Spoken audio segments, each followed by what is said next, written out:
ചെയ്തു കൂട്ടിയതിനുള്ള ശിക്ഷ അനുഭവിക്കാതെ ഒരാളും ഇവിടെ കടന്നുപോയിട്ടില്ല.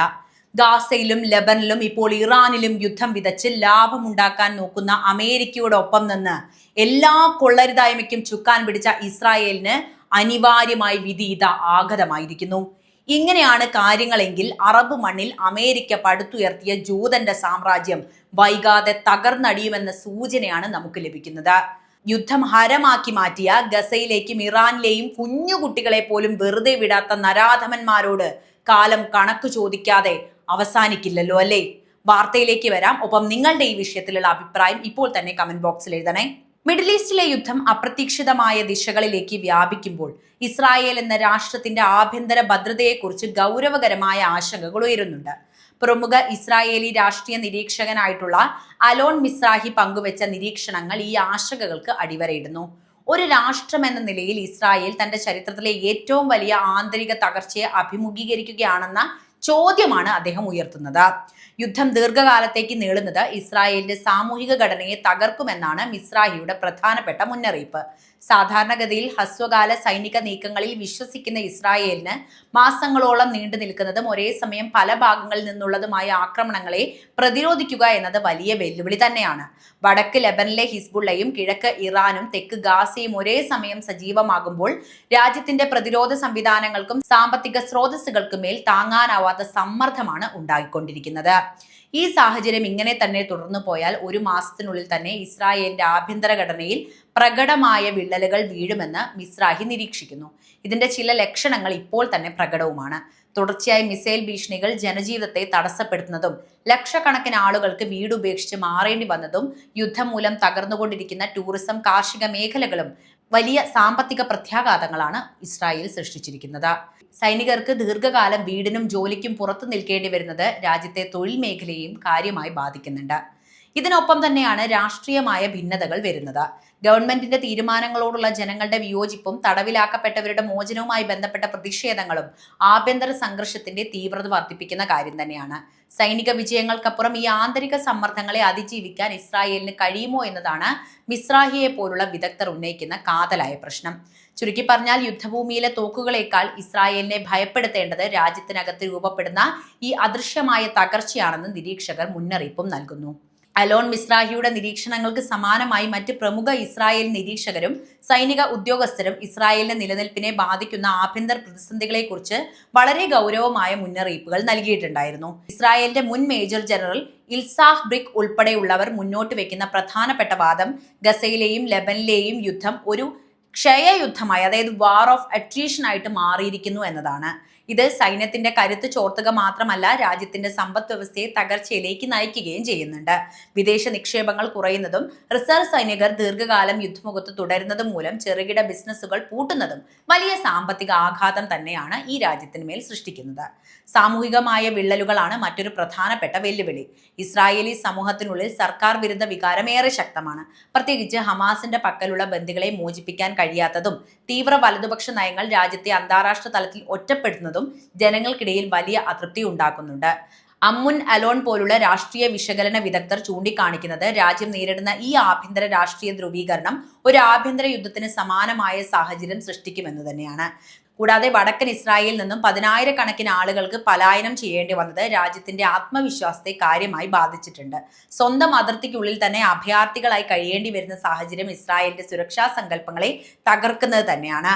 ഹിസ്ബുള്ളയുമായിട്ടുള്ള പൂർണ്ണതോതിലുള്ള യുദ്ധം ആരംഭിച്ചാൽ ഹൈഫ പോലുള്ള പ്രധാന നഗരങ്ങൾ തകരുമെന്നും അത് ഇസ്രായേലിന്റെ ആധുനിക ചരിത്രത്തിലെ ഏറ്റവും വലിയ തിരിച്ചടിയാകുമെന്നും നിരീക്ഷകർ ഭയപ്പെടുന്നുമുണ്ട്. അന്താരാഷ്ട്ര നീതിന്യായ കോടതിയിൽ നേരിടുന്ന കേസുകളും ആഗോളതലത്തിൽ വർദ്ധിച്ചു വരുന്ന ഒറ്റപ്പെടലും ഇസ്രായേലിന്റെ ആഭ്യന്തര സമ്മർദ്ദം വർദ്ധിപ്പിക്കുന്ന ഘടകങ്ങളാണ്. സൈനിക വിജയങ്ങൾ ഉണ്ടായേക്കാമെങ്കിലും രാഷ്ട്രീയമായും സാമൂഹികമായും രാജ്യം പരാജയപ്പെടുകയാണ് എന്ന മിസ്രാഹിയുടെ വാദത്തിന് ഈ ഘടകങ്ങളെല്ലാം ബലം നൽകുന്നു. ചുരുക്കി പറയുകയാണെങ്കിൽ പുറമേ നിന്നുള്ള ആക്രമണങ്ങളെക്കാൾ രാജ്യത്തെ തളർത്തുന്നത് അകത്തു നിന്നുള്ള ഇത്തരം ഘടനാപരമായ തകർച്ചയാണെന്നാണ് പൊതുവെയുള്ള വിലയിരുത്തലുകൾ വരുന്നത്. മിഡിൽ ഈസ്റ്റിൽ ഇന്ന് പുകയുന്ന യുഗാഗ്നിക്ക് പിന്നിൽ പതിറ്റാണ്ടുകളായി തുടരുന്ന ഒരു രാഷ്ട്രീയ കൂട്ടുകെട്ടിന് നിഴലുണ്ട് എന്ന കാര്യം നമുക്ക് അറിയാവുന്നതാണ്. ഇറാൻ നേരിട്ട് ഇസ്രായേലിനെതിരെ ആക്രമണം നടത്തുമ്പോഴും ഹിസ്ബുള്ളയും ഹൂതികളും വിവിധ മുന്നണികളിൽ നിന്ന് വെല്ലുവിളി ഉയർത്തുമ്പോഴും ഇസ്രായേൽ കുലുങ്ങാതെ നിൽക്കുന്നത് അവരുടെ സൈനിക കരുത്തുകൊണ്ട് മാത്രമല്ല, മറിച്ച് അവർക്ക് പിന്നിലുള്ള അമേരിക്കൻ പിൻബലം ഒന്നുകൊണ്ട് മാത്രമാണ്, അമേരിക്ക ഉള്ളതുകൊണ്ട് മാത്രമാണ് അവർ ഇപ്പോഴും യുദ്ധം ചെയ്തുകൊണ്ടിരിക്കുന്നത്. അമേരിക്ക എന്ന മഹാശക്തിയുടെ സൈനികവും സാമ്പത്തികവും നയതന്ത്രപരവുമായ പിന്തുണയില്ലാതെ ഇസ്രായേലിന് ഈ മേഖലയിൽ ഒരു ദിവസം പോലും നിലനിൽപ്പ് സാധ്യമല്ല എന്നതാണ് യഥാർത്ഥത്തിൽ നമ്മൾ മനസ്സിലാക്കേണ്ടത്. ഈ യുദ്ധം അടിച്ചേൽപ്പിക്കപ്പെട്ടതാണോ അതോ ബോധപൂർവം സൃഷ്ടിക്കപ്പെട്ടതാണോ എന്ന ചോദ്യത്തിന് ഇസ്രായേൽ അമേരിക്കൻ താല്പര്യങ്ങളിലേക്ക് നോക്കിയാൽ നമുക്ക് ഉത്തരം ലഭിക്കും. മിഡിൽ ഈസ്റ്റിൽ തങ്ങളുടെ ആധിപത്യം നിലനിർത്താൻ അമേരിക്കയ്ക്ക് ഇസ്രായേൽ എന്ന അത്യാധുനിക സൈനിക താവളം അനിവാര്യമാണ്. ഇറാന്റെ വളർച്ചയെ തടയാനും അറബ് ലോകത്തെ തങ്ങളുടെ നിയന്ത്രണത്തിൽ നിലനിർത്താനും ഇസ്രായേലിനെ ഒരു ആയുധമാക്കി അമേരിക്ക ഉപയോഗിക്കുകയും ചെയ്യുന്നുണ്ട്. ഓരോ വർഷവും ബില്യൺ കണക്കിന് ഡോളറുകളുടെ സൈനിക സഹായവും അത്യാധുനിക ആയുധങ്ങളും അമേരിക്ക ഇസ്രായേലിലേക്ക് ഒഴുക്കുന്നത് ഈ ലക്ഷ്യത്തോടെ തന്നെയാണ്. യഥാർത്ഥത്തിൽ മിഡിൽ ഈസ്റ്റിലെ സമാധാന ശ്രമങ്ങളെ അട്ടിമറിച്ചുകൊണ്ട് യുദ്ധസമാനമായ സാഹചര്യം നിലനിർത്തുന്നത് ഈ രണ്ട് ശക്തികളുടെയും താല്പര്യം തന്നെയാണ്. ഫലസ്തീൻ പ്രശ്നത്തിൽ നീതിപൂർവമായ ഒരു പരിഹാരം ഉണ്ടാക്കുന്നതിനേക്കാൾ സംഘർഷങ്ങൾ നിലനിൽക്കുന്നത് ആയുധ കച്ചവടത്തിനും രാഷ്ട്രീയ അധിനിവേശത്തിനും വഴിയൊരുക്കുന്ന ഘടകമാണ്. ഇറാന്റെ ആണവ പദ്ധതികളെയും സ്വാധീനത്തെയും ഭയക്കുന്ന അമേരിക്ക ഇസ്രായേലിനെ മുൻനിർത്തി നടത്തുന്ന ഈ നിഴൽ യുദ്ധം മേഖലയെ മുഴുവൻ തകർച്ചയിലേക്ക് തന്നെയാണ് നയിച്ചുകൊണ്ടിരിക്കുന്നത്. അമേരിക്ക നൽകുന്ന അന്ധമായ പിന്തുണ കാരണമാണ് അന്താരാഷ്ട്ര നിയമങ്ങളെ പോലും വെല്ലുവിളിച്ചുകൊണ്ട് ആക്രമണങ്ങൾ തുടരാൻ ഇസ്രായേലിന് ധൈര്യവും ലഭിക്കുന്നത്. ഐക്യരാഷ്ട്രസഭയിൽ ഇസ്രായേലിനെതിരെയുള്ള ഓരോ പ്രമേയത്തെയും അമേരിക്ക വീറ്റോ അധികാരം ഉപയോഗിച്ച് തടഞ്ഞപ്പോൾ അത് ഇസ്രായേലിന് കൂടുതൽ ആക്രമണങ്ങൾ നടത്താനുള്ള ലൈസൻസ് ആയിട്ട് മാറിയിട്ടുണ്ട്. ചുരുക്കി പറയുകയാണെങ്കിൽ ഈ യുദ്ധം കേവലം അതിർത്തി തർക്കമൊന്നുമല്ല, മറിച്ച് അമേരിക്കൻ സാമ്രാജ്യത്വവും ഇസ്രായേലിന്റെ സൈനിക താല്പര്യങ്ങളും ചേർന്ന് പടച്ചുവിട്ട ഒരു വലിയ രാഷ്ട്രീയ ഗൂഢാലോചന തന്നെയാണ്. അമേരിക്ക പിന്മാറിയാൽ തകരുന്ന ഒരു ചീട്ടുകൊട്ടാരമാണ് ഇസ്രായേലിന്റെ ഇന്നത്തെ സുരക്ഷാ കവചമെന്നും നമുക്ക് വ്യക്തമാണ്. പശ്ചിമേഷ്യയിലെ യുദ്ധമുഖം ഇന്ന് അതിന്റെ മൂർധന്യാവസ്ഥയിൽ എത്തി നിൽക്കുമ്പോൾ ഇസ്രായേലിന്റെ ചരിത്രത്തിൽ ഏറ്റവും വലിയ അബദ്ധത്തിലേക്ക് കാലെടുത്ത് വെച്ചിരിക്കുന്നു എന്ന് ഈ അവസരത്തിലാണ് നമ്മൾ മനസ്സിലാക്കേണ്ടത്. പതിറ്റാണ്ടുകളായി നിഴൽ യുദ്ധം നടത്തിയിരുന്ന ഇസ്രായേൽ ഇറാനെ നേരിട്ട് വെല്ലുവിളിച്ചതോടെ സ്വന്തം നാശത്തിന്റെ വിത്തുകൾ തന്നെയാണ് അവർ പാകിയിട്ടുള്ളത്. കേവലം സായുധ ഗ്രൂപ്പുകളെ നേരിടുന്നത് പോലെയല്ല ഇറാന്റെ കരുത്തെന്ന യാഥാർത്ഥ്യം ഇസ്രായേലിനെ വരും ദിവസങ്ങളിൽ വേട്ടയാടുമെന്ന കാര്യവും ഉറപ്പാണ്.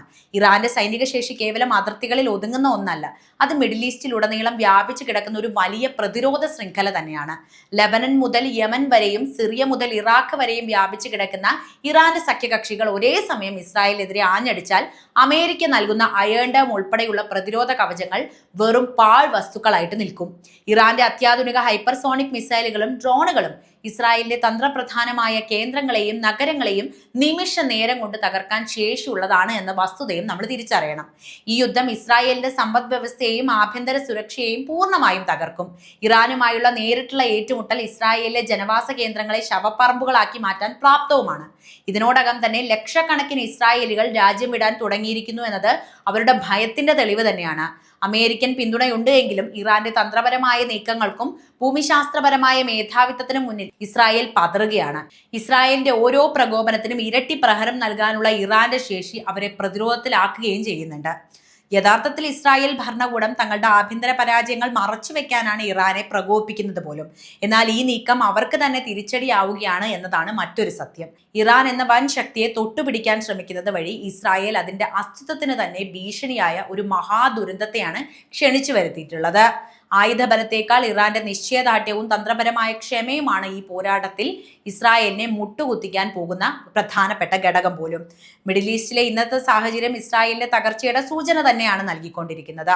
അമേരിക്കയുടെ അന്ധമായ പിന്തുണയിൽ വിശ്വസിച്ച് ഇറാനെ പോലൊരു പ്രാദേശിക ശക്തിയുമായി നേരിട്ട് ഏറ്റുമുട്ടുന്നത് ഇസ്രായേലിന്റെ ആഭ്യന്തരവും രാഷ്ട്രീയപരവുമായ തകർച്ചയ്ക്ക് വേഗത കൂട്ടുകയേ ഉള്ളൂ. അലോൺ മിസ്രാഹിയെ പോലുള്ള വിദഗ്ധർ മുന്നറിയിപ്പ് നൽകിയതുപോലെ രാജ്യത്തിനകത്തെ വിള്ളലുകളും പുറമേ നിന്നുള്ള ശക്തമായ പ്രഹരങ്ങളും ഒത്തുചേരുമ്പോൾ ഇസ്രായേൽ എന്ന രാഷ്ട്രം അതിന്റെ നിലനിൽപ്പിനായുള്ള അവസാന പോരാട്ടത്തിലാണെന്ന് വ്യക്തമാകുന്നുണ്ട്. അപ്പോൾ ഈ വിഷയത്തെക്കുറിച്ചുള്ള നിങ്ങളുടെ അഭിപ്രായം അറിയാൻ താല്പര്യമുണ്ട്. എന്ത് തന്നെയായാലും കമന്റ് ബോക്സിൽ എഴുതുക. വീഡിയോ ഇഷ്ടമാവുകയാണെങ്കിൽ ലൈക്ക് ചെയ്യാനും കൂടുതൽ ആളുകളിലേക്ക് ഈ വിവരങ്ങൾ എത്താൻ ഒന്ന് ഷെയർ ചെയ്യാനും പ്രത്യേകം ശ്രദ്ധിക്കുമല്ലോ.